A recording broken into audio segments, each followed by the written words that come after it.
Soy María González, de 75 años, y vivo aquí en San Miguel de Allende, en el interior de Guanajuato, en la misma casita donde crié a mis hijos, y donde hoy sirvo café de olla con pan dulce a mis nietos cada domingo. Si pasas por la calle de la Soledad, en el barrio del Chorro, me verás en la terraza, con mi ganchillo en la mano y la sonrisa terca de quien ha superado muchas cosas. Guardé esta historia durante décadas. Comienza en marzo de 1967, cuando tenía 17 años. Vivía en una pequeña propiedad a unos 15 kilómetros de la ciudad, y la palabra de mi padre era ley. En aquel entonces, una chica de familia no elegía nada, ni el vestido del domingo, y mucho menos su propio futuro. Yo ayudaba a mi madre en la cocina, cuidaba las gallinas, aprendía a coser, y escondía en el pecho un sueño sencillo: ser amada sin miedo. Fue en una fiesta de San Juan, bajo la luz de la hoguera, el olor a elote asado y la música de mariachi resonando por el patio, que mis ojos se cruzaron con los de José Ramírez, de 20 años, trabajador, con una sonrisa fácil. Solo hablábamos de lejos, con un respeto de otro siglo. Pero la conversación se convierte en esperanza, y la esperanza, ya sabes, enciende el coraje, hasta que, un domingo después de misa, mi padre me llamó a la sala con una cara tan seria que me heló la sangre. Dijo que ya había resuelto mi destino: un matrimonio concertado con don Esteban Torres, un hombre mucho mayor, terrateniente, respetado y con dureza en la mirada. Y mi voz y mi corazón no contaban. Si crees que una vida puede cambiar en medio de la tormenta, quédate conmigo. Dale al botón rojo. Deja tu me gusta para que esta historia llegue a quienes la necesiten. Y cuéntame en los comentarios desde qué ciudad me ves. Porque ahora es cuando de verdad empieza. Cuando la obediencia choca con el amor, y el miedo descubre que la fe y el coraje también visten una trenza sencilla y unos guaraches gastados del interior de Guanajuato. El aire en el gran comedor de la hacienda San Miguel siempre era pesado, denso con palabras no dichas, y una tensión tan antigua como las oscuras vigas de madera del techo. Esa noche de 1967, la humedad del verano de Guanajuato parecía amplificar el silencio, haciéndolo casi sólido.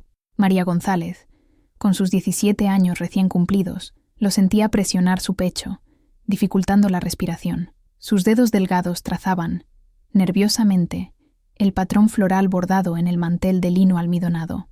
Al otro lado de la larga mesa de caoba, su esposo, don Esteban Torres, un hombre cuyos casi 70 años estaban grabados en cada arruga profunda de su rostro, comía con una lentitud metódica e irritante. El único sonido era el tintineo de sus cubiertos de plata contra la fina porcelana.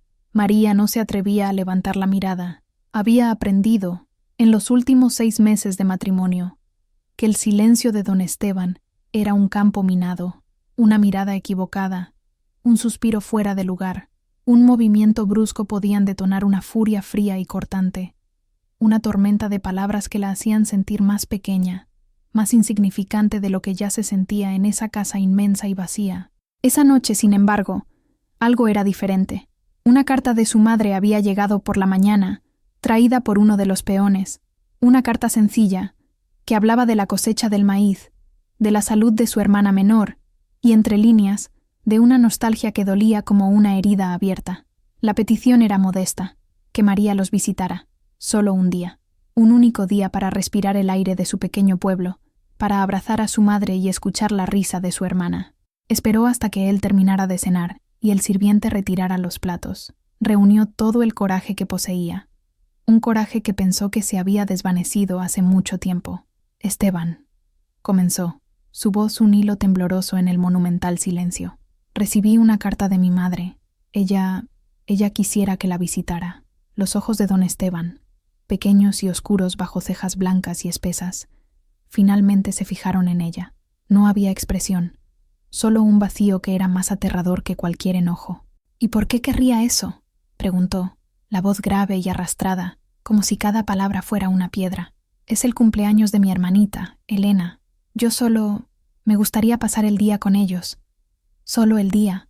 Permaneció en silencio por un largo momento, observándola. María sintió que su rostro se calentaba bajo su escrutinio.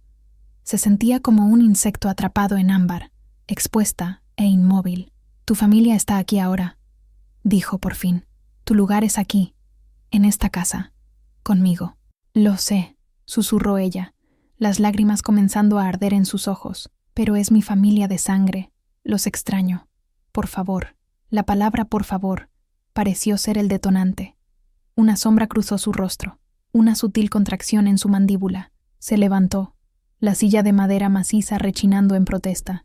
Con un movimiento que desmentía su edad, tomó el pesado vaso de cristal del que bebía agua y lo arrojó contra la pared de piedra junto a la chimenea. El sonido del cristal al estallar fue ensordecedor.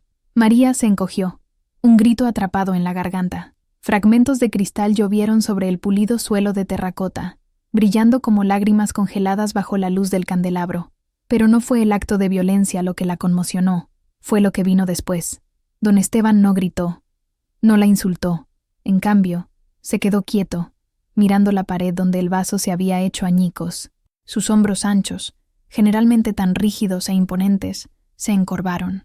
Sus manos temblaban. Un sonido gutural y angustiado escapó de sus labios. Un sonido que no pertenecía a ese hombre de hierro. Se tambaleó hacia atrás, con los ojos fijos en la nada, como si viera un fantasma en la pared manchada de agua. «Padre», murmuró, la palabra un soplo ronco y lleno de pavor. «No, por favor».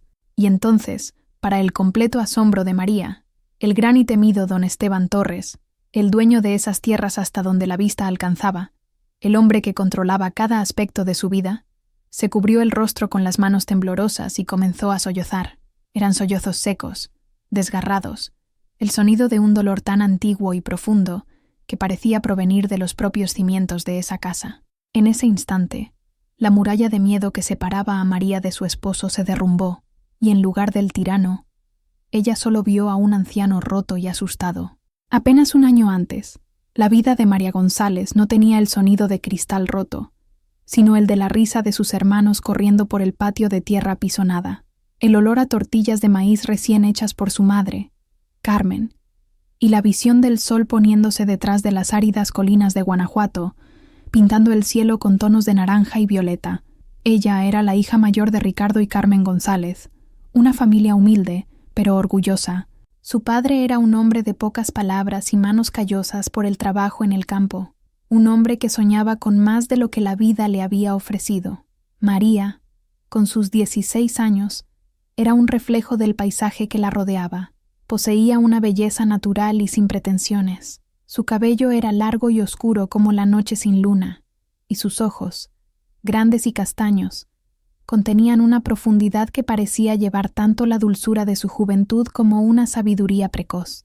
Era callada, observadora y soñadora. Soñaba con cosas sencillas, un amor verdadero, una casita con un jardín lleno de flores, y la alegría de criar a sus propios hijos en un hogar lleno de calidez y risas, no de silencio y miedo. Su mundo era el pequeño pueblo, un enredo de calles empedradas, casas de adobe pintadas en colores vivos y la plaza central dominada por la imponente iglesia de piedra. La vida allí se regía por el ritmo de las estaciones, por las fiestas religiosas y por la campana de la iglesia que marcaba las horas de trabajo y de oración. Para María, cada rincón de ese lugar guardaba un recuerdo feliz. La sombra fresca del gran árbol en la plaza donde ella y sus amigas intercambiaban secretos, el mercado de los domingos con su olor a especias y frutas frescas, y el arroyo en las afueras del pueblo, donde ella iba a lavar la ropa con su madre, con las manos sumergidas en el agua fría mientras compartían historias y canciones.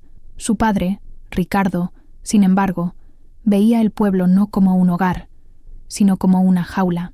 Miraba las vastas tierras que se extendían más allá de su pequeño terreno y veía el poder y el respeto que venían con la propiedad. Veía la hacienda San Miguel, la propiedad de don Esteban Torres, como un reino inalcanzable. Para Ricardo, don Esteban no era solo un hombre rico, era un símbolo de seguridad, de un mundo donde la sequía no significaba hambre y donde el nombre de un hombre abría todas las puertas. Ese deseo de seguridad y prestigio era una semilla que crecía en su corazón, regada por la preocupación por el futuro de sus hijas, y miraba a María, su belleza floreciendo como la más rara flor del desierto, y veía no solo una hija, sino una llave que podría abrir la puerta a ese mundo. El amor, para María, Llegó de forma tan natural como la lluvia de verano. Su nombre era José Ramírez. Él no era terrateniente ni poseía un nombre de prestigio. Era hijo de una familia de campesinos como la suya. Un joven de 18 años cuyo único patrimonio eran sus manos fuertes, una sonrisa honesta y un par de ojos amables que parecían entender el alma de María, sin que ella necesitara decir una sola palabra. Se conocieron un domingo de misa. María estaba sentada con su familia en uno de los bancos de madera pulida de la iglesia, el aire pesado con el olor a incienso y cera de vela. Sintió una mirada sobre ella, no una mirada invasiva o irrespetuosa, sino una mirada curiosa y cálida. Cuando se volteó discretamente, sus ojos se encontraron con los de José, que estaba de pie cerca de la entrada. Él desvió la mirada rápidamente, un rubor subiendo por su cuello, y María sintió que su propio corazón daba un salto. Después de misa, en la plaza vibrante de conversaciones y saludos, él se acercó. Traía en las manos 2 flores silvestres, pequeñas y de un amarillo intenso. «Para usted, señorita», dijo, la voz un poco tímida, extendiendo las flores. Las vi de camino y me recordaron el sol. María aceptó las flores, sus dedos rozando los de él por un breve instante. Fue un toque eléctrico, un momento minúsculo que contenía un universo de posibilidades. «Gracias», susurró, incapaz de contener la sonrisa que floreció en sus labios. A partir de ese día, sus encuentros se convirtieron en la parte más preciada de su rutina. Se encontraban en la plaza, bajo la sombra protectora de un viejo árbol de jacarandá, cuyas flores moradas formaban una alfombra en el suelo. Hablaban de todo y de nada. José hablaba de su trabajo en el campo, de cómo entendía la tierra, cuándo plantar y cuándo cosechar. Hablaba de sus sueños de algún día tener su propio pedazo de tierra, por pequeño que fuera, para construir una casa para su futura familia. María, por su parte, compartía sus propios sueños, aquellos que guardaba en secreto. Hablaba de los colores que quería pintar en su casa, de las canciones que enseñaría a sus hijos. Con José, no necesitaba ser la hija obediente o la hermana mayor responsable. Podía ser solo María. Él no veía en ella una belleza para ser poseída, sino un alma para ser comprendida. Él la escuchaba con una atención que la hacía sentirse la persona más importante del mundo. El amor de ellos creció allí, en la simplicidad de ese escenario rural. Era un amor construido sobre miradas intercambiadas en el mercado, sobre caminatas lentas por los bordes de los campos de maíz, sobre promesas susurradas cuando nadie estaba mirando. Era un amor puro, sin prisa, que parecía tan cierto y natural como el amanecer. Para María y José, el futuro era un lienzo en blanco que ellos pintarían juntos con los colores vibrantes de sus sueños compartidos. No sabían que una sombra larga y fría ya comenzaba a extenderse sobre ese lienzo, amenazando con borrar todos los colores. Don Esteban Torres era una leyenda en la región de Guanajuato. Su hacienda San Miguel era la más grande y próspera de todas, un vasto imperio de tierra y ganado que se extendía hasta donde la vista alcanzaba. Era un hombre que rara vez se veía en el pueblo. Cuando aparecía, era en su oscura carroza, o, más recientemente, en un automóvil negro y reluciente que levantaba nubes de polvo, haciendo que los niños corrieran a esconderse y los adultos se detuvieran a observar con una mezcla de miedo y admiración. Las historias sobre él se susurraban en las esquinas del mercado y en las tabernas. Hablaban de su inmensa riqueza, acumulada a lo largo de décadas de trabajo implacable. Hablaban de su soledad. Su primera esposa, Isabel, una mujer de una familia igualmente prominente, lo había dejado hace más de 20 años. Nadie sabía a ciencia cierta por qué. Algunos decían que no soportaba la soledad de la hacienda, otros que no soportaba el temperamento sombrío de su marido. Él nunca se casó de nuevo y no tuvo hijos, viviendo recluido en su mansión, rodeado solo por sus empleados. El padre de María, Ricardo, sentía una admiración casi reverente por don Esteban. Para él, el viejo hacendado era la personificación del éxito, un hombre que había doblegado la tierra a su voluntad. Cuando don Esteban pasaba por el pueblo, Ricardo lo observaba con un brillo en los ojos, un deseo mal disimulado de tener una fracción de ese poder, de ese respeto. La atención de don Esteban sobre la familia González comenzó de forma sutil. Un día, detuvo su coche cerca del campo donde Ricardo trabajaba y le hizo algunas preguntas sobre la cosecha, tratándolo con una cordialidad inusual. En otra ocasión, en la misa de los domingos, Sus ojos se detuvieron en María por un momento más de lo socialmente aceptable. María sintió esa mirada como un toque helado, un presagio que ella no sabía interpretar, pero que la dejó con un escalofrío en la espalda. Ricardo, sin embargo, interpretó estas señales de manera completamente diferente. Las veía como una oportunidad, una bendición del cielo. La atención del hombre más poderoso de la región estaba sobre su familia. En su mente, los sueños de prestigio y seguridad comenzaron a tomar una forma concreta, una forma que tenía el rostro de su hija mayor. Comenzó a hablar de don Esteban en casa con una frecuencia alarmante, elogiando su inteligencia para los negocios, su posición en la comunidad, su digna soledad. María escuchaba todo con un nudo creciente en el estómago. El nombre de José, que antes era una melodía en sus labios, ahora se había convertido en un secreto para ser guardado, un sueño frágil que ella temía que se rompiera. El día en que su mundo se derrumbó, comenzó como cualquier otro. El sol de la mañana entraba por la ventana de la cocina, iluminando las partículas de polvo que bailaban en el aire. María estaba ayudando a su madre a preparar la masa para las tortillas cuando su padre entró. Su expresión era seria, pero había un brillo de triunfo en sus ojos que la asustó. «María, ven conmigo. Necesitamos hablar», dijo, con voz formal. La llevó a la pequeña sala de estar, una habitación rara vez utilizada, reservada para ocasiones importantes. Carmen lo siguió, con el rostro arrugado por la preocupación. Ricardo se sentó en la única butaca de la sala y le hizo un gesto a María para que se sentara en un taburete frente a él. «Hija mía», comenzó, aclarándose la garganta, «sabes que todo lo que tu madre y yo queremos es tu bienestar, tu futuro, un futuro seguro, donde nunca tengas que preocuparte por la sequía o por el precio del maíz». María sintió un escalofrío recorrer su cuerpo. Sabía, con una certeza terrible, lo que vendría a continuación. «Don Esteban Torres me hizo una visita hoy», continuó Ricardo, incapaz de ocultar el orgullo en su voz. «Es un hombre honorable, el más respetado de toda la región, y él pidió tu mano en matrimonio». La sala se quedó en silencio.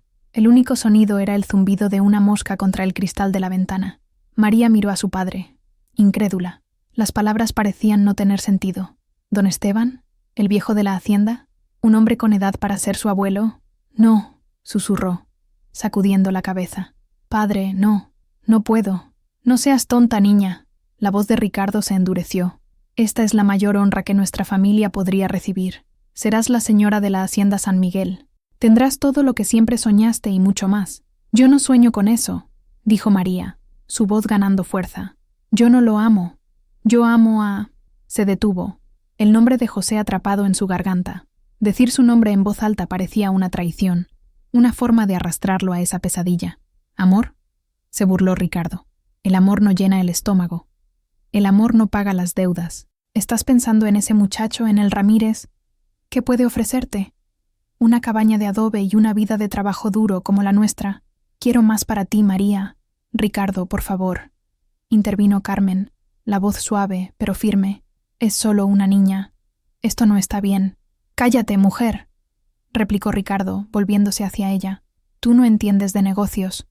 Esta es nuestra oportunidad, la oportunidad de todos nosotros». Las lágrimas corrían por el rostro de María. «Por favor, padre, no me pidas que haga esto. Te lo ruego». Pero el rostro de su padre era una máscara de inflexible determinación. Se levantó y se acercó a ella, sosteniendo sus hombros. Su toque no era amable. «La decisión está tomada. Te casarás con don Esteban a finales de mes. Es por tu propio bien. Algún día me lo agradecerás». Salió de la sala, dejando atrás un silencio devastador. María miró a su madre, buscando ayuda, consuelo, cualquier cosa, pero Carmen solo la abrazó, llorando silenciosamente con ella. En ese abrazo, María entendió que estaba sola. Su padre había vendido su futuro por el precio de un sueño que no era el suyo. La noticia del matrimonio se extendió por el pueblo como un incendio en campo seco. La gente susurraba en las esquinas.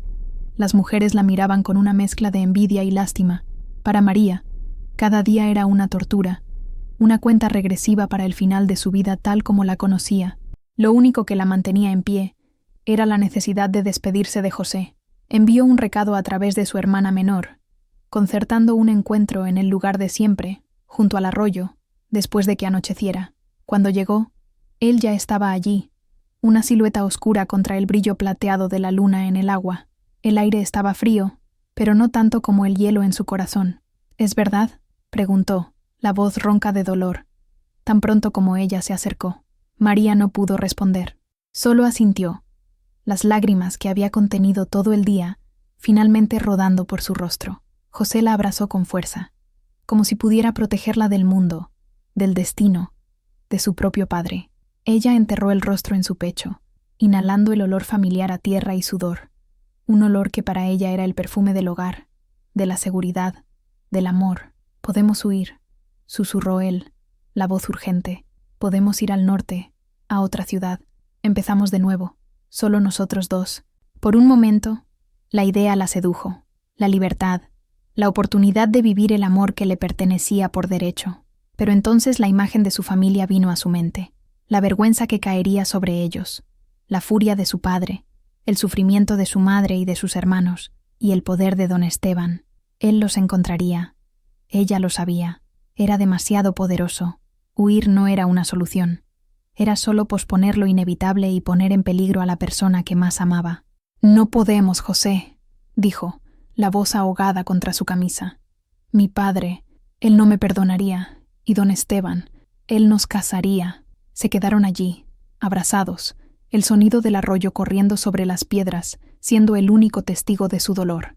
No había nada más que decir. Sus promesas, sus sueños, todo se disolvía en la oscuridad de esa noche. «Siempre te amaré, María», dijo José, sosteniendo su rostro entre las manos y mirándola a los ojos.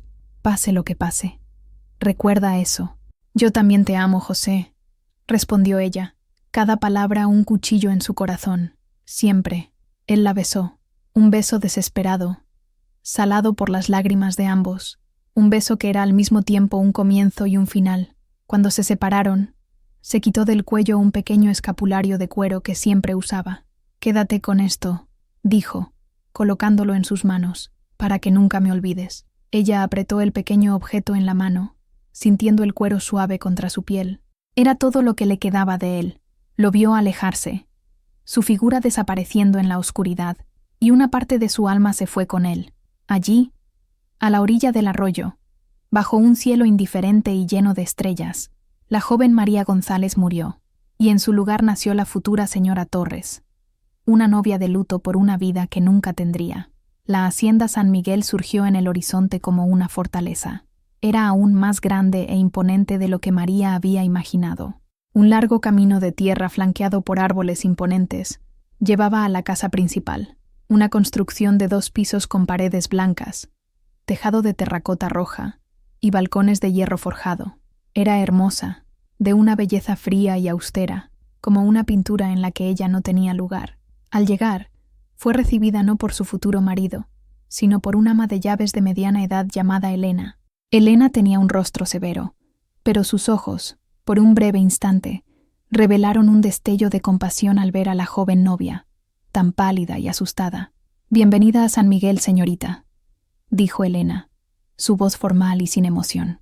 «Don Esteban está ocupado con algunos asuntos. La llevaré a sus aposentos». El interior de la casa era tan impresionante como el exterior. El suelo de baldosas pulidas reflejaba la luz que entraba por las ventanas altas. Muebles oscuros y pesados, retratos de ancestros con miradas severas en las paredes, y un silencio profundo y pesado que parecía absorber cualquier sonido. Era un museo, no un hogar.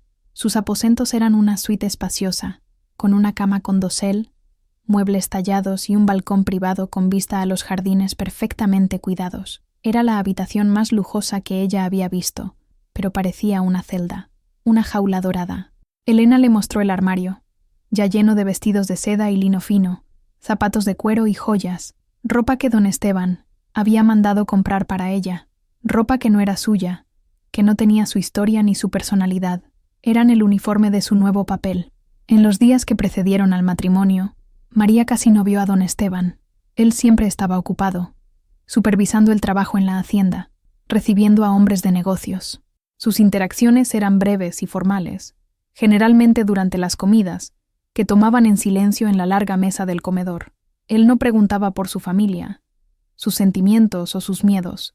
Simplemente la observaba, con la misma expresión indescifrable, como si estuviera evaluando un caballo de raza que acababa de adquirir. María pasaba sus días deambulando por la casa como un fantasma, explorando los pasillos silenciosos, los patios internos con sus fuentes burbujeantes y la biblioteca llena de libros que ella no sabía leer. Se sentía abrumada por la grandeza y la soledad del lugar. Los pocos sirvientes que veía se movían en silencio, con los ojos bajos, evitando su mirada. La única persona que mostraba algo de calidez era Elena, el ama de llaves.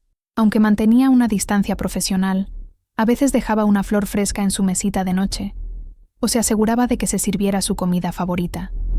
Eran gestos pequeños, pero para María eran faros de humanidad en un océano de aislamiento. En esa casa, ella no era María. Era un objeto, una pieza de decoración, la futura señora Torres, un título que sonaba como una sentencia. El día de la boda amaneció gris y nublado, un reflejo perfecto del estado de ánimo de María. El vestido de novia, de un pesado satén importado de la capital, parecía una mortaja. Mientras las criadas la vestían, se miraba en el gran espejo de marco dorado y no se reconocía. Veía a una extraña, una muñeca con ojos tristes y vacíos. Su madre y su hermana estaban allí, pero la alegría que debería llenar un momento como ese estaba ausente. Carmen tenía los ojos rojos de tanto llorar, y la pequeña Elena parecía asustada por la opulencia y la tristeza que la rodeaban. La ceremonia se celebró en la pequeña capilla privada de la hacienda. Solo unos pocos invitados estaban presentes. El padre de María, radiante en su mejor traje, su madre, con el rostro velado por el dolor, y algunos socios de don Esteban, hombres de mediana edad con rostros serios y calculadores. José no estaba allí. La ausencia de él era una presencia física, un dolor agudo en el pecho de María. Don Esteban estaba a su lado en el altar, imponente en un traje oscuro. Parecía más viejo y más cansado bajo la luz tenue de las velas. Cuando el sacerdote les pidió que dijeran sus votos, la voz de María fue un susurro inaudible. Repitió las palabras mecánicamente, su corazón un bloque de hielo. Cuando Esteban puso la pesada alianza de oro en su dedo, el metal pareció quemarle la piel. La recepción fue igualmente sombría. Se montó una larga mesa en el patio principal, cubierta con los mejores manjares y vinos. Los invitados comían y conversaban en voz baja, como si estuvieran en un funeral. María se sentó junto a su marido, intocada en su comida, sintiendo las miradas curiosas y piadosas sobre ella. Su padre fue el único que pareció genuinamente feliz. Se reía fuerte, bebía vino con los hombres ricos y actuaba como si fuera el verdadero anfitrión. En un momento, se acercó a María y le susurró al oído: «¿Ves, hija mía? Ahora eres alguien. Ahora somos alguien». Sus palabras, que deberían ser reconfortantes, solo la hicieron sentir más náuseas. La primera noche como esposa de don Esteban fue la más larga de su vida. Él la llevó a la habitación principal, un cuarto aún más grande y oscuro que el de ella. Él no la tocó. Solo se sentó en una butaca cerca de la ventana, mirando la oscuridad de afuera, con un vaso de bebida en la mano. «Esta casa tiene reglas, María», dijo, por fin, sin volverse hacia ella. «Tú eres la señora de esta casa ahora. Espero que te comportes como tal, con dignidad y obediencia. No me avergüences». Luego, simplemente se levantó y se fue a una habitación contigua, cerrando la puerta detrás de él. María se quedó sola en la inmensa cama, el cuerpo temblando, no de miedo a lo que podría haber sucedido, sino de alivio y de una soledad abrumadora. Se acurrucó bajo las sábanas de lino, apretando el escapulario de José contra el pecho, y lloró silenciosamente hasta el amanecer. Su matrimonio había sido consumado no con un acto de amor, sino con un voto de silencio y distancia. La vida en la hacienda San Miguel se estableció en una rutina monótona y opresiva. Los días de María eran largos y vacíos, gobernados por el reloj y las reglas implícitas de don Esteban. Él era un hombre de hábitos rígidos y esperaba que todos a su alrededor, incluida su joven esposa, se doblegaran a ellos. El desayuno se servía precisamente a las 7, el almuerzo a la 1 de la tarde, la cena a las 8. Las comidas eran siempre asuntos silenciosos, interrumpidos solo por las órdenes que Esteban daba a los sirvientes o por algún comentario sobre el ganado o el clima. Rara vez se dirigía a María, y cuando lo hacía, era para criticar su postura, su vestido o su silencio. Una señora no se inclina así, o ese vestido es muy simple para tu posición, o la pregunta más cruel de todas, ¿por qué siempre estás tan callada? ¿No tienes nada que decir? Ella no tenía. Sus palabras, sus pensamientos, sus sentimientos parecían haberse congelado dentro de ella. Su tiempo se llenaba con las tareas de una señora. Bajo la supervisión de Elena, aprendía a administrar la casa, a verificar las existencias de la despensa, a planificar los menús, pero eran tareas vacías, ya que la autoridad real seguía siendo de Elena. María era solo una figura decorativa, una aprendiz en un papel que no quería. Don Esteban controlaba cada aspecto de su existencia. Él elegía sus vestidos, que siempre eran modestos, oscuros y de telas pesadas, como si quisiera apagar su juventud y vitalidad. Desaprobaba cuando la veía riendo con una de las sirvientas más jóvenes, y su ceño fruncido era suficiente para silenciar cualquier alegría incipiente. No le permitía salir de la propiedad sin su permiso expreso, que rara vez se concedía. Las visitas a su familia fueron prohibidas después del primer mes. Ellos son gente simple. Tu vida es otra ahora, decretó, zanjando el asunto. La hacienda se convirtió en su prisión, y él, en su carcelero. El abuso no era físico. Esteban nunca le levantó la mano. Su crueldad era más sutil, más psicológica. Era el desprecio en su mirada, la forma en que ignoraba su presencia, las constantes críticas que minaban su confianza. Era la soledad que él le imponía, aislándola de todos los que amaba. A veces, María se sentía invisible, un fantasma vagando por los pasillos de su propia casa. Los empleados la trataban con un respeto distante, mezclado con una lástima que intentaban ocultar. Veían su sufrimiento, la tristeza en sus ojos jóvenes. Elena, el ama de llaves, seguía siendo su única fuente de consuelo silencioso. A veces, cuando Esteban estaba fuera, le traía a María un té de hierbas para calmar sus nervios, o se sentaba con ella en el balcón por unos minutos, hablando sobre el jardín. En esos breves momentos, María sentía un atisbo de la vida normal que le había sido robada. Eran esos pequeños actos de bondad los que la impedían desmoronarse por completo. Los meses se transformaron en casi un año. María se adaptó a su nueva vida, de la misma forma que una planta se adapta a un suelo pobre. No florecía, pero sobrevivía. Aprendió a leer los matices del humor de don Esteban, a volverse tan silenciosa y discreta como la sombra en la pared. Se había resignado a su destino, una vida de días grises y noches solitarias. Un día, la rutina se rompió por la llegada del padre Mateo, el párroco del pueblo vecino. Era un hombre anciano, con un rostro bondadoso y ojos que parecían ver más allá de las apariencias. Venía a la hacienda algunas veces al año para discutir donaciones para la iglesia y para ofrecer consuelo espiritual a quien lo deseara. Don Esteban, sorprendentemente, lo trataba con un respeto que no mostraba a nadie más. Durante la visita, invitó al sacerdote a almorzar. Por primera vez en meses, la comida no fue silenciosa. Esteban y el sacerdote conversaron sobre la comunidad, la cosecha y la fe. María solo escuchaba, agradecida por la presencia de una tercera persona que rompía la tensión habitual. En un momento, el padre Mateo se volteó hacia ella. ¿Y usted, doña María? ¿Se está adaptando bien a la vida en la hacienda? Antes de que ella pudiera responder, Esteban intervino. Ella tiene todo lo que necesita. Es una buena vida. Pero el sacerdote siguió mirando a María, ignorando la respuesta de Esteban. Había una amabilidad en su mirada que la animó. La vida en el campo puede ser solitaria a veces, dijo, suavemente, pero la tierra también tiene sus propias bendiciones. Nos enseña sobre la paciencia, sobre los ciclos de la vida. Más tarde, mientras el sacerdote se preparaba para partir, María lo acompañó hasta la puerta. Don Esteban había sido llamado para resolver un problema con el ganado. A solas por un momento, el sacerdote tomó su mano. Hija mía, si algún día necesitas hablar, sabe que las puertas de mi iglesia siempre están abiertas. La oración puede ser un gran consuelo. Sus palabras fueron como un bálsamo para su alma herida. Por primera vez en mucho tiempo, sintió que alguien la veía de verdad. Esa misma tarde, sucedió algo inusual. María estaba en la biblioteca, intentando descifrar las letras de un libro, cuando Esteban entró. Parecía agitado.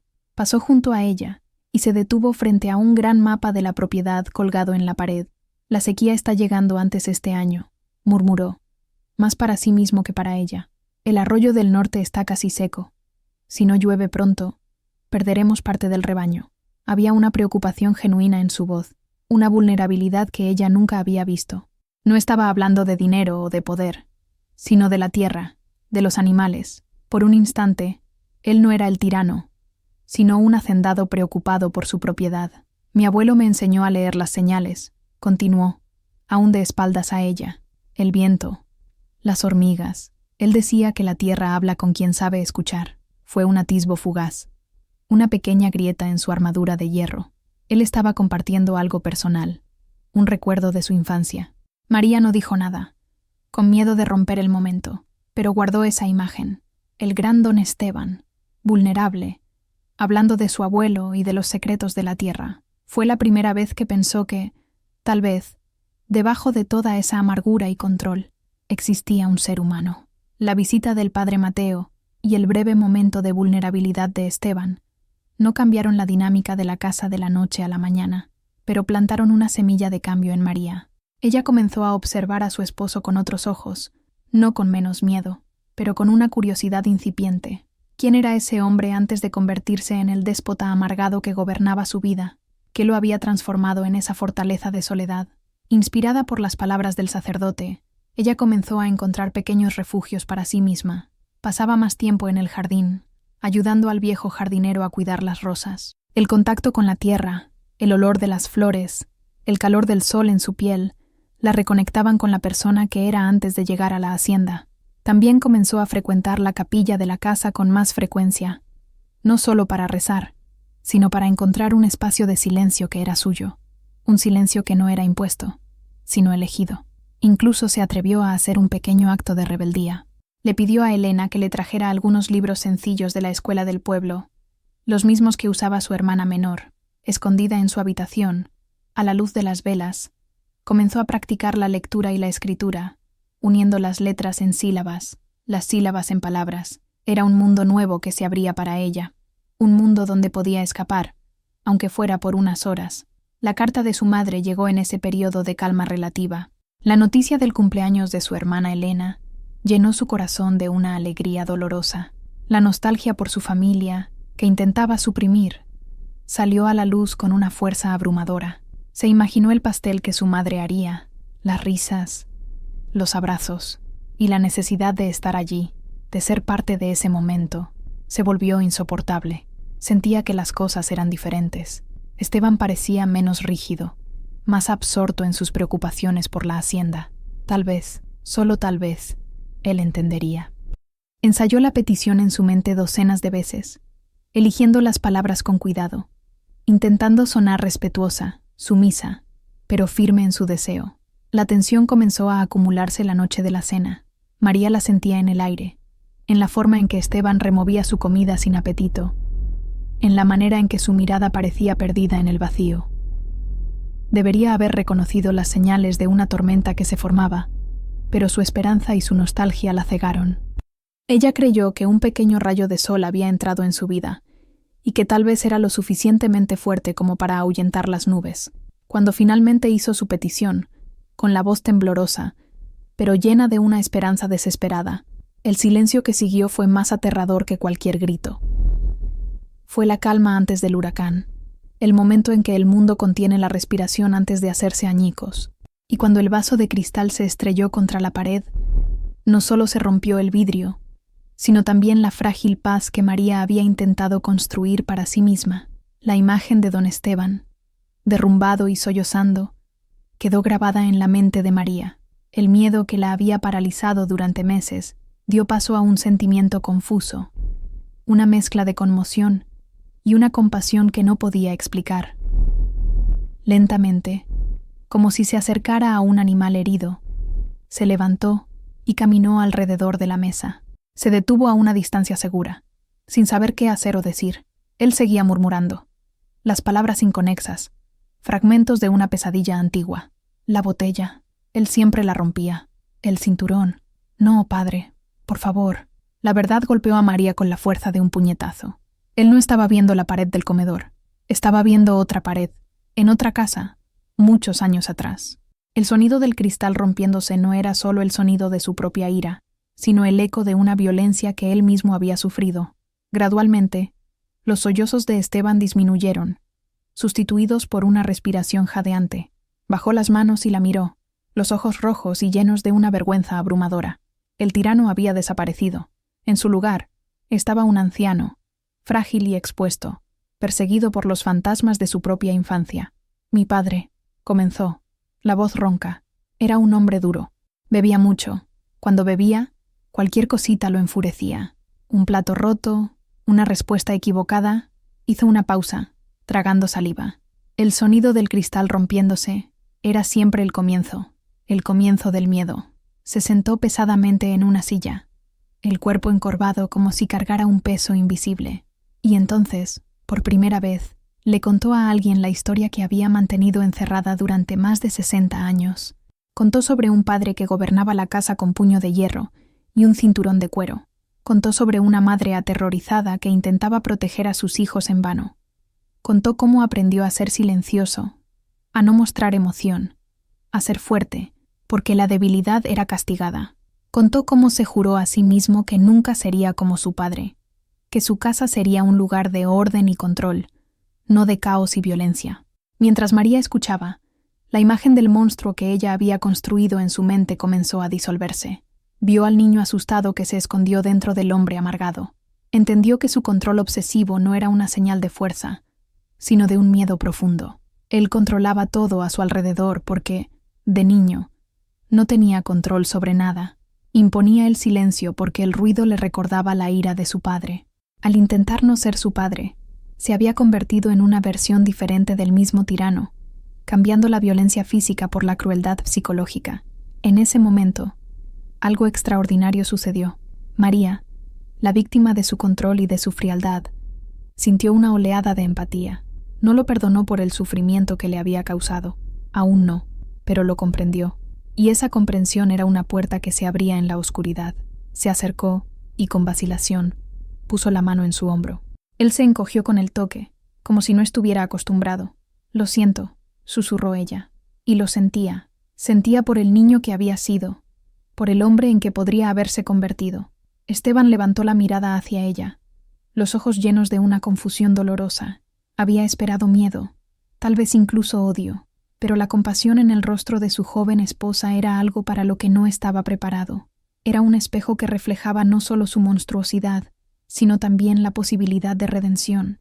A la mañana siguiente, la atmósfera en la hacienda era extraña y silenciosa, pero era un silencio diferente. No era pesado y opresivo, sino frágil e incierto, como el aire después de una gran tormenta. Don Esteban no apareció para el desayuno. María comió sola, la mente dándole vueltas a los acontecimientos de la noche anterior. La revelación de su esposo la había dejado profundamente conmocionada. El miedo había disminuido, pero había sido reemplazado por una carga de conocimiento que no sabía cómo llevar. Recordando las palabras del padre Mateo, tomó una decisión. Le pidió a uno de los empleados que preparara una pequeña carreta. Cuando Elena la cuestionó con una mirada preocupada, María simplemente dijo: «Necesito ir a la iglesia, necesito rezar». Por primera vez, no pidió permiso. Afirmó su necesidad. El viaje hasta el pueblo vecino le pareció corto. El sol de la mañana calentaba su rostro, y el sonido de las ruedas en el camino de tierra era reconfortante.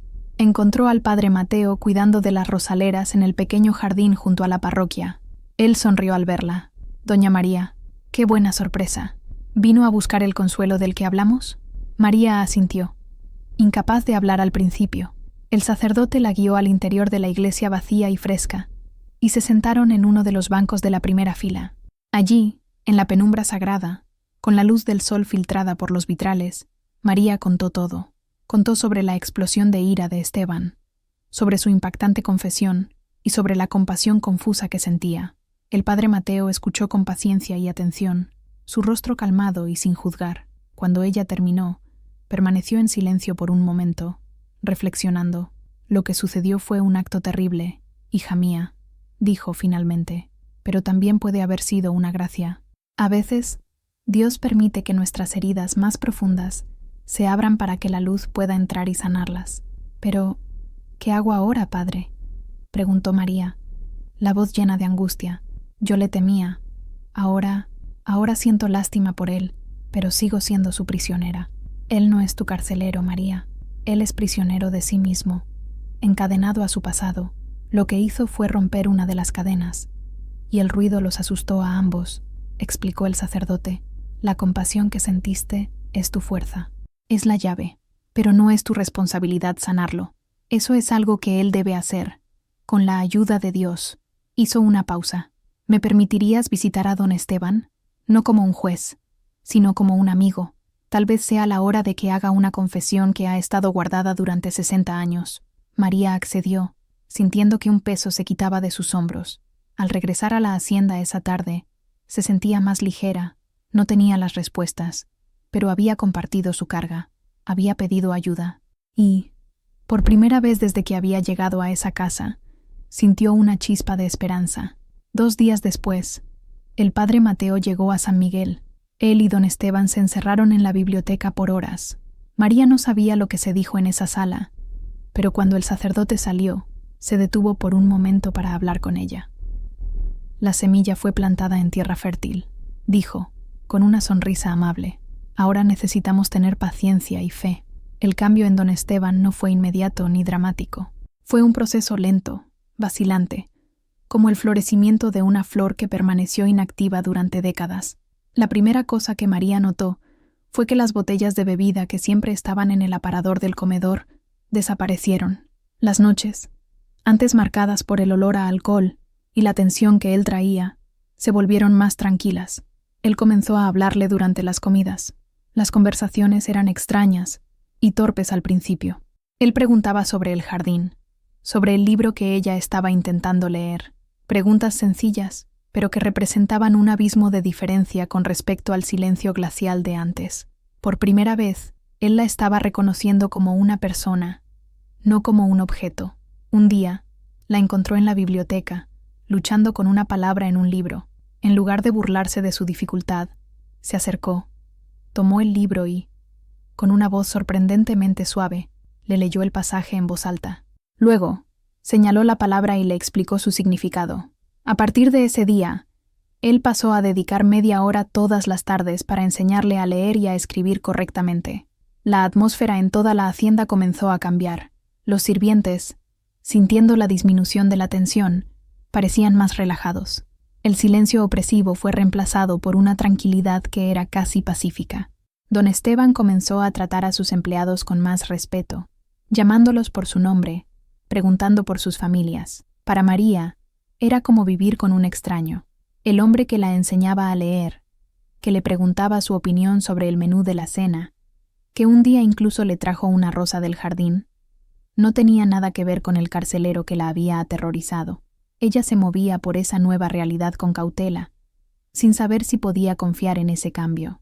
Había momentos en los que veía un atisbo del viejo Esteban, un ceño fruncido, una palabra brusca, y su corazón se encogía. Pero esos momentos se volvieron cada vez más raros. La relación de ellos se transformó en algo peculiar. No era un matrimonio de amor, ni siquiera de amistad. Era más como una tregua, un pacto de respeto mutuo entre dos almas heridas. Él la trataba con una deferencia casi paternal, como si intentara compensar los meses de crueldad. Y ella, a su vez, lo trataba con una compasión silenciosa, ofreciéndole la dignidad que su propio padre le había negado. Una tarde, mientras caminaban por el patio, él se detuvo y se volteó hacia ella. Su rostro estaba serio, la mirada profunda. «María», dijo, la voz firme, pero sin la dureza de antes. «Yo robé tu juventud, robé tus sueños. Fui un hombre cruel, ciego por mi propio dolor. No hay palabras que puedan deshacer el mal que hice, pero quiero que sepas, me arrepiento, profundamente». Fue la primera vez que él le pidió disculpas. Y en esas palabras, María escuchó la sinceridad de un hombre que estaba finalmente enfrentándose a sí mismo. El arrepentimiento de don Esteban no se limitó a palabras y gestos de amabilidad hacia María. Su transformación era más profunda, una necesidad de arreglar los errores de toda una vida. La conversación con el padre Mateo lo había hecho confrontar no solo el trauma de su infancia, sino también las consecuencias de sus acciones como adulto. Y el mayor de sus pecados, se dio cuenta, no había sido contra María, sino contra su primera esposa, Isabel. Una noche, después de la cena, le contó la historia a María. Isabel no lo había dejado simplemente. Ella había huido. Había huido de su temperamento sombrío, de su control, de su incapacidad para expresar afecto. Él la amaba, a su manera posesiva y tortuosa, pero la había ahogado con sus celos y su rigidez, los mismos demonios que más tarde le infligiría a María. Cuando ella se fue, su corazón se cerró por completo, y él se entregó a la amargura que lo consumió por más de 20 años. Yo la culpé por todo, confesó Esteban, la mirada perdida en las llamas de la chimenea. Le dije a todos que era frívola, que no soportaba la vida en el campo, pero la verdad es que ella no me soportaba a mí, y tenía razón. Movido por un deseo de redención, decidió que necesitaba encontrarla, no para pedirle que regresara, sino para pedirle perdón, para liberarla de la culpa que él injustamente había puesto sobre ella y, en el proceso, liberarse a sí mismo. Le pidió ayuda al padre Mateo. El sacerdote, con sus contactos en la diócesis, comenzó a hacer preguntas discretas. Descubrieron que Isabel se había mudado a la Ciudad de México después de dejarlo, donde vivió con una prima lejana. La prima ya había fallecido, y el rastro de Isabel se había perdido. La búsqueda se convirtió en una misión para Esteban. Contrató a un investigador privado en la capital, un hombre discreto y eficiente. Las semanas se transformaron en meses. Las cartas del investigador llegaban con informes de pistas falsas y callejones sin salida. María veía la frustración y la esperanza luchando en el rostro de Esteban. Esa búsqueda de Isabel se convirtió en el símbolo de su viaje de penitencia. Mientras tanto, él continuaba su proceso de cambio. Un día, llamó al padre de María, Ricardo, a la hacienda. María no participó en la conversación, pero vio a su padre salir de la biblioteca horas después con el rostro pálido y los ojos llorosos. Más tarde, Ricardo le pidió perdón a María, admitiendo que su ambición lo había cegado y que él la había sacrificado por sus propios deseos egoístas. La reconciliación fue difícil, pero sincera, y comenzó a sanar otra herida profunda en la vida de María. Finalmente, una carta decisiva llegó de la capital. El investigador había encontrado a Isabel. Ella vivía en un barrio modesto, trabajando como costurera. Estaba viva y bien. La noticia golpeó a Esteban con una fuerza tremenda. Pasó el día entero en silencio, encerrado en su oficina. Cuando salió, sus ojos estaban claros y su decisión, tomada. Sabía lo que necesitaba hacer, no solo por Isabel, sino también por María. A la mañana siguiente, don Esteban le pidió a María que lo acompañara a su oficina. La sala, que siempre había sido un lugar de intimidación, parecía diferente. La luz del sol entraba por la ventana, iluminando los libros y los papeles.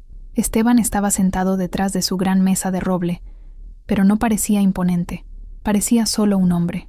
Le hizo un gesto para que se sentara. Sobre la mesa había algunos documentos legales. María, comenzó, la voz tranquila y deliberada. Nuestro matrimonio fue un error terrible, nacido de mi egoísmo y de la ambición de tu padre. No fue un matrimonio de verdad, sino un contrato de negocios en el que tú eras la mercancía. Y quiero terminar ese contrato. Empujó uno de los documentos hacia ella. Estos son los papeles de la anulación. El padre Mateo ya los revisó. Nuestro matrimonio, ante la Iglesia y la ley, dejará de existir. Serás libre. María miró los papeles, las palabras bailando ante sus ojos. Anulación. Libre. Eran conceptos tan grandes, tan imposibles, que apenas podía comprenderlos. Pero, ¿y usted?, preguntó, la voz un susurro. ¿Yo? Sonrió, una sonrisa triste y genuina. Yo voy a la capital. Voy a hablar con Isabel. Voy a pedirle su perdón. No sé si ella me aceptará, pero necesito intentarlo. Y tú, María, mereces vivir la vida que te fue robada. Mereces un amor de verdad. Tomó otro documento y se lo entregó. Esta es la escritura de una pequeña casa en el pueblo. La casa al lado de la iglesia. La compré para ti. Y esta es una cuenta bancaria a tu nombre. Es suficiente para que nunca más necesites depender de nadie. Considéralo una reparación, una pequeña parte de la deuda que nunca podré pagar. Las lágrimas rodaron por el rostro de María, pero no eran lágrimas de tristeza. Eran lágrimas de incredulidad, de alivio, de una gratitud abrumadora. Él no solo le estaba dando la libertad, le estaba dando la independencia. las herramientas para construir su propio futuro. No sé qué decir, tartamudeó ella. No digas nada, respondió él. Solo vive. Vive una vida feliz y plena. Sé la mujer fuerte y compasiva que eres. Tu compasión. Esa noche, ella me salvó, María. Me mostraste que todavía había un hombre debajo del monstruo. Me diste la oportunidad de redimirme, y por eso estaré eternamente agradecido. Se levantó y le extendió la mano, no como un marido, sino como un amigo. María la tomó, y se dieron un apretón de manos que selló el fin de su cautiverio y el inicio de su nueva vida. En ese acto, se liberaron el uno al otro. Él, de las cadenas de su pasado; ella, de las rejas de su jaula dorada. Dejar la hacienda San Miguel fue surrealista. Mientras la carreta se alejaba por el largo camino flanqueado por árboles, María miró hacia atrás. La gran Casa Blanca, que había sido su prisión por más de un año, ahora parecía solo una casa, un lugar de dolor. Sí, pero también el lugar donde ella había encontrado una fuerza que no sabía que poseía y había presenciado la extraordinaria transformación de un hombre. Llegar al pueblo fue como volver a respirar después de un largo tiempo bajo el agua. Los colores vibrantes de las casas, el sonido de los niños jugando en la calle, el olor familiar a pan horneado, todo inundó sus sentidos y la hizo sentirse en casa de una forma que la hacienda nunca logró. Su nueva casa era exactamente como Esteban la había descrito: pequeña, encantadora, con un pequeño patio en la parte trasera. Era suya. La palabra resonaba en su mente con una dulzura indescriptible. Su casa, sus reglas, su vida. Su familia la recibió con una mezcla de alegría y lágrimas. Su madre la abrazó con fuerza, llorando de alivio. Su padre, humilde y arrepentido, mantuvo una distancia respetuosa, pero sus ojos estaban llenos de un remordimiento sincero. La pequeña Elena bailaba a su alrededor, feliz de tener a su hermana de vuelta. Los primeros días de libertad se llenaron con las alegrías sencillas que le habían sido negadas. Caminar por la plaza, hablar con viejas amigas, ayudar a su madre en la cocina. Se deleitaba con su autonomía, con la capacidad de decidir qué vestir, qué comer, cuándo despertarse y cuándo dormir. La gente del pueblo la miraba con curiosidad. La historia de su anulación y de la herencia que había recibido de don Esteban se extendió rápidamente, convirtiéndose en el principal tema de chismes. Pero a María no le importaba. Aprendió a ignorar los susurros, a levantar la cabeza y a seguir adelante. Comenzó a transformar su pequeña casa en un hogar. Pintó las paredes de un amarillo soleado, plantó flores en el patio y llenó las habitaciones con el olor a canela y hierbas. Se inscribió en una clase de alfabetización para adultos que el padre Mateo organizaba en la parroquia, decidida a continuar la educación que Esteban había comenzado. Era una nueva mujer. La joven asustada que había dejado el pueblo un año antes ya no existía. En su lugar estaba una mujer de 18 años, serena y segura de sí misma, que había enfrentado la oscuridad y salido de ella más fuerte. Todavía llevaba las cicatrices de su experiencia, pero ya no eran heridas abiertas, eran recordatorios de su resiliencia, y en su corazón una pregunta silenciosa flotaba, una esperanza tímida que apenas se atrevía a nombrar. ¿Y José? ¿Seguiría esperando? María no buscó a José. Su orgullo y la incertidumbre del tiempo que había pasado se lo impedían.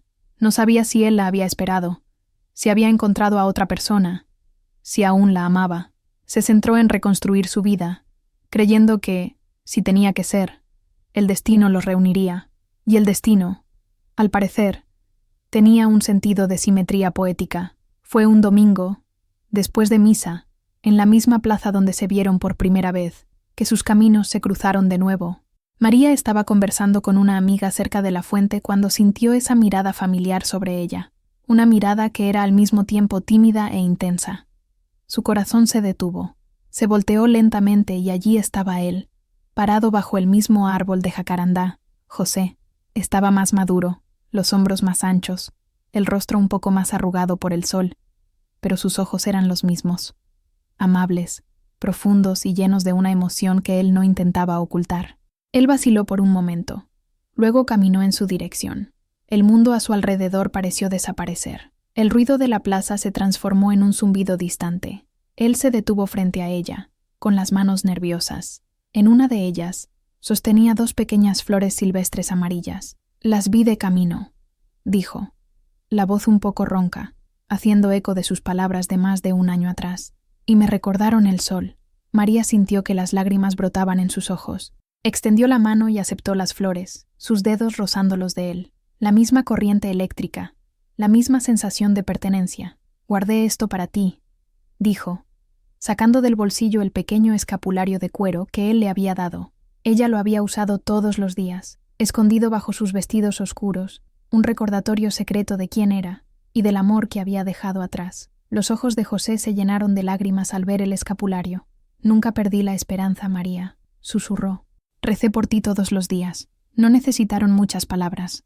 En sus miradas se contaron el uno al otro la historia de su separación, del dolor, de la nostalgia y del amor inquebrantable. Caminaron juntos, lado a lado, hasta el arroyo, el lugar de su dolorosa despedida. Allí, con el sonido del agua corriendo, hablaron durante horas.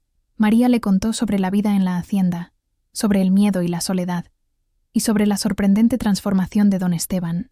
José le contó sobre su año de trabajo duro y espera, sobre cómo rechazó las propuestas de otras muchachas porque su corazón pertenecía solo a ella. Cuando el sol comenzó a ponerse, pintando el cielo con los colores que María tanto amaba, José tomó su mano. Soñé con este día, dijo. María González, ahora que eres libre, ¿me harías el honor de casarte conmigo? ¿De construir esa casita con un jardín y llenarla con risas y amor? María se rió entre lágrimas de felicidad. Sí, José Ramírez, respondió, el corazón desbordante. Sí, 1000 veces, sí. Él la besó, y en ese beso no había desesperación ni despedida, había solo la promesa de un futuro, una promesa que finalmente se cumpliría.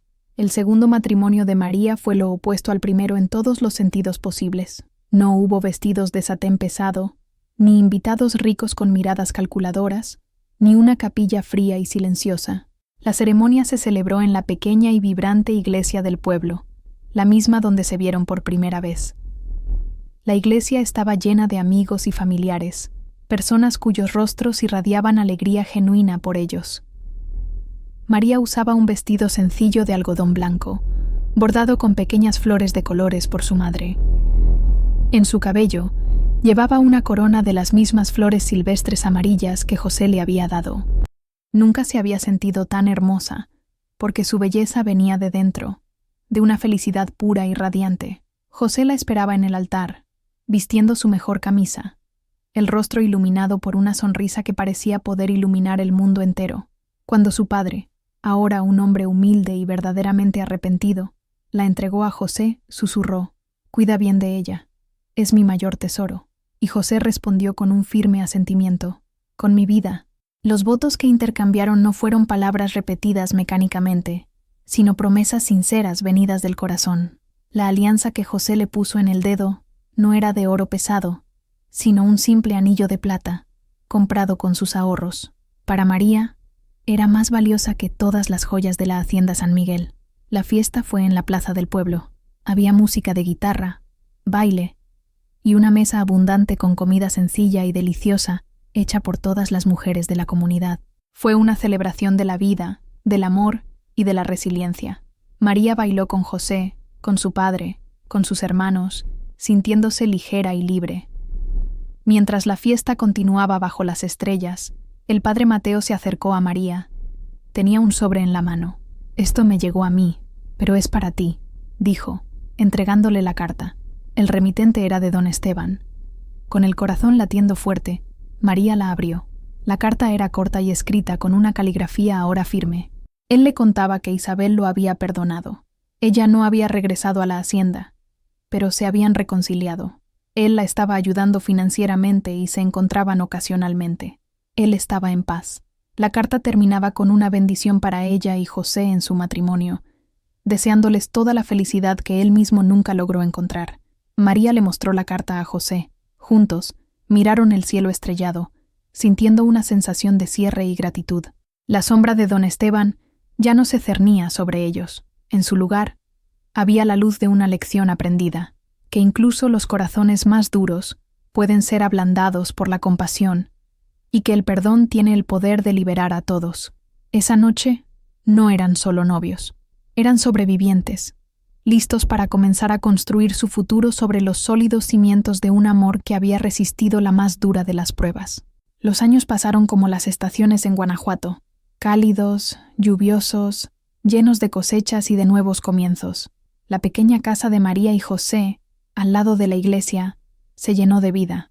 Tuvieron 4 hijos, 2 niños y 2 niñas, que crecieron con los pies descalzos en la tierra y los corazones llenos del amor incondicional de sus padres. José, con su trabajo incansable y la ayuda del dinero que María había recibido, logró comprar su propio pedazo de tierra. Él la cultivó con el mismo amor y paciencia con que cultivó su amor por María, y la tierra, como si reconociera su devoción, les dio abundancia. María se convirtió en una de las mujeres más respetadas del pueblo. Con la educación que adquirió, enseñaba a otras mujeres a leer y a escribir, usando su propia historia como un testimonio silencioso de la importancia de la independencia. Su casa siempre estaba con las puertas abiertas, el olor a café y pastel fresco siempre en el aire, lista para acoger a quien necesitara un consejo o un hombro amigo. El tiempo esculpió nuevas líneas en sus rostros, plateó sus cabellos, pero nunca disminuyó el brillo en sus ojos cuando se miraban. El amor de ellos envejeció como un buen vino, volviéndose más profundo, más sereno y más fuerte cada año que pasaba. Ahora, muchos años después, María es una abuela. Está sentada en la terraza de su casa, observando el sol ponerse. El jardín, con el que soñó durante tanto tiempo, está exuberante con flores de todos los colores. Sus nietos corren por el patio, sus risas resonando en el aire del atardecer. José está sentado a su lado, sosteniendo su mano arrugada, sus manos callosas encajando perfectamente. Como siempre, una de sus nietas, una niña de ojos curiosos como los suyos, se acerca y se sienta en su regazo. «Abuela, ¿me cuentas una historia?», le pide. María sonríe, una sonrisa que contiene toda la sabiduría y la serenidad de una vida bien vivida. Mira al cielo, a los colores de naranja y violeta, y comienzan a hablar. No cuenta la historia del dolor, del miedo o de la prisión. Cuenta la historia de la resiliencia, de la compasión y del poder transformador del perdón. Cuenta la historia de un amor joven que fue lo suficientemente fuerte como para esperar y de un anciano que fue lo suficientemente valiente como para cambiar. Su vida, que comenzó bajo la sombra de un destino impuesto, se convirtió en un tapiz rico y colorido, tejido con los hilos del coraje, la esperanza y, sobre todo, del amor. La joven novia de 17 años que se casó con un anciano no era una víctima, sino una heroína silenciosa cuya fuerza no estaba en luchar contra su captor, sino en comprender la humanidad dentro de él, liberándolo, y finalmente, liberándose a sí misma para vivir la vida que siempre soñó. El viaje de María nos enseña que las cadenas más fuertes no están hechas de hierro, sino de miedo y de dolor, y que, a veces, la llave para nuestra propia libertad está en ofrecer compasión a aquellos que menos parecen merecerla. Si esta historia de superación y amor verdadero resonó contigo, por favor, deja tu me gusta y comparte tus pensamientos en los comentarios. Y, para no perderte más narrativas que calientan el corazón e inspiran el alma, suscríbete a nuestro canal. Cada historia es una semilla. Gracias por permitirnos plantar una en tu corazón hoy.